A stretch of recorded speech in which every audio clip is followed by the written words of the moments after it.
ეს წესები ეხება აბსოლუტურად ყველას, მათ შორის იმ ახალგაზრდებსაც, რომლებიც საზღვარგარეთ არიან, ისინი მუშაობენ თუ სწავლობენ, აბსოლუტურად ყველა ადამიანს ეხება ეს წესები, მხოლოდ იმ გამონაკლისით, რომ მაგალითად თუ კი ესა თუ ის პირი საზღვარგარეთ სწავლობს და მას მიუვიდა უწყისი ჯარში გაწვევასთან დაკავშირებით, მან უნდა წარმოადგინოს დამადასტურებული საბუთი იმასთან დაკავშირებით, რომ საზღვარგარეთ სწავლობს, ამის შემდეგ უკვე ეს საბუთი იქნება განხილული სპეციალურ კომისიაზე და ეს კომისია მიიღებს გადაწყვეტილებას, ექვემდებარება თუ არა ეს კონკრეტული პირი ჯარში მსახურობის გადავადებას. სწორედ ამ საბუთთან დაკავშირებით იქნება ყველაფერი დამოკიდებული, გარდა ამისა შესწავლილი იქნება ნებისმიერი შემთხვევა ინდივიდუალურად.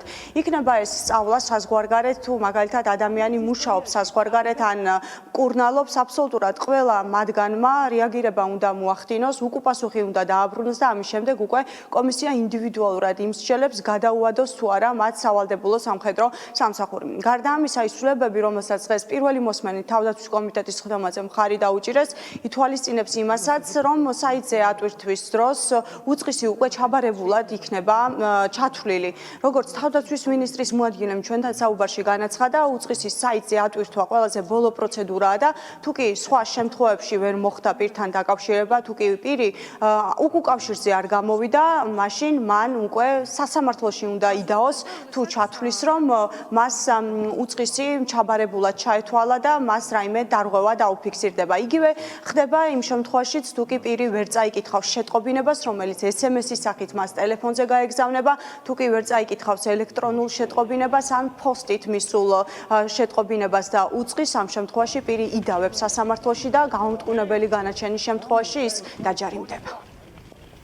დაუყოვნებლივ ჩამოსვლა არსად არ წერია, ეს არის გონივრული ვადა, სწორედ ფასდება ინდივიდუალურად იმისათვის, რომ დაუშვათ ან დაასრულოს რაიმე საქმე აქვს და ასრულებს და ამ შემთხვევაში დაგეგმოს თავისი ვალდებულების მოხდა. თუნდაც საქართველოშიც კი გქონდეს რაიმე ისეთი პროფესია, დეფიციტური პროფესია მაგალითად და მისი ასე ვთქვათ ამ სამსახურის დაკარგვა გამოიწვევს მთელ რიგ პრობლემებს, მიუხედავად იმისა, რომ კოდექსი ითვალისწინებს სამუშაო ადგილის შენარჩუნებას, ამ შემთხვევაში ინდივიდუალურად მივიღებთ გადაწყვეტილებას, აქამდეც ესე იყო.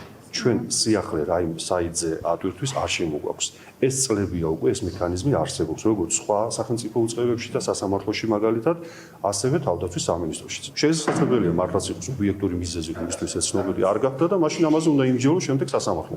ინდივიდუალურად დღეს არსებობს უამრავი კომუნიკაციის საშუალებები, საიტი ეს არის ბოლო პროცედურა და პრაქტიკულად შეუძლებელია ადამიანი ვერ იპოვო და ვერ დაუკავშირდე იმდენი კომუნიკაციის საშუალება არსებობს და თუ ეხლა ჩვენ უკვე შეგნებულად თავის არიდებისთვის გვინდა ეს მექანიზმი, სწორედ ამიტომ ეს მექანიზმი შემოღებული, რომ ვალდებულება უნდა შესრულდეს. აქ არის შეტყობინება, რის შემდეგაც უნდა ჩამოვიდეს ქვეყანაში და შეტყობინებას იქნება არ კითხულობს ეს ადამიანი, ან ვერ ამოწმებს. რამოდენიმე სხვადასხვა ვერსია შეტყობინებას. საიტზე ვერ ნახა მაგალითად გამოქვეყნებული. სხვადასხვა ვარიანტია, სადაც დარწმუნებული ვარ ნახავს. მაგალითად ახალგაზრდა საზღვარგარეთ თუ სწავლობს, სწავლა უნდა დატოვოს და ჩამოვიდეს ქვეყანაში. შეტყობინება რატომ ხდება გაწვევის საფუძველი? გარდა ამისა, აი საზღვარგარეთ თუ სწავლობს მაგალითად ადამიანი, დაუყოვნებლივ უნდა დატოვოს მან სწავლა-განათლება და დაბრუნდეს ქვეყანაში? საიტზე გამოქვეყნებული უწყისი როგორ შეიძლება იყოს ჩაბარებულად მიჩნეული, თუ კი მაგალითად არ წაიკითხა ეს უწყისი ახალგაზრდამ? ბატონო ალეკო. საზღვარგარეთ დროებით წასული წვევამდელი ვალდებული იქნება, რომ შეტყობინების მიღებისთანავე გონივრულ ვადაში დაბრუნდეს ქვეყანაში და წარდგეს კომისიის წინაშე, ხოლო თუ კი ახალგაზრდა მაგალითად საზღვარგარეთ სწავლობს, მაშინ მან უნდა წარმოადგინოს სპეციალური დამადასტურებელი დოკუმენტი და ამის შემდეგ უკვე კომისია მიიღებს გადაწყვეტილებას ინდივიდუალურად მასთან და ნებისმიერ პიროვნებასთან დაკავშირებით. გარდა ამისა, როგორც ვიგებთ, აუცილებელი არის, რომ მათ შორის სატელეფონო შეტყობინებები იყოს გამუდმებით შემოწმებული, ვინაიდან უწყისი მაგალითად და შეტყობინება ჯარში გაწვევასთან დაკავშირებით ახალგაზრდამ შეიძლება მიიღოს ტელეფონზე, მობილურ ნომერზე მიღებული შეტყობინებით და იმ შემთხვევაში თუ კი კომისია ჩათვლის, რომ ესა თუ ის პიროვნება განზრახარიდებს თავს სავალდებულო სამხედრო სამსახურს, მაშინ მის მიმართ გამოყენებული იქნება ჯარიმა.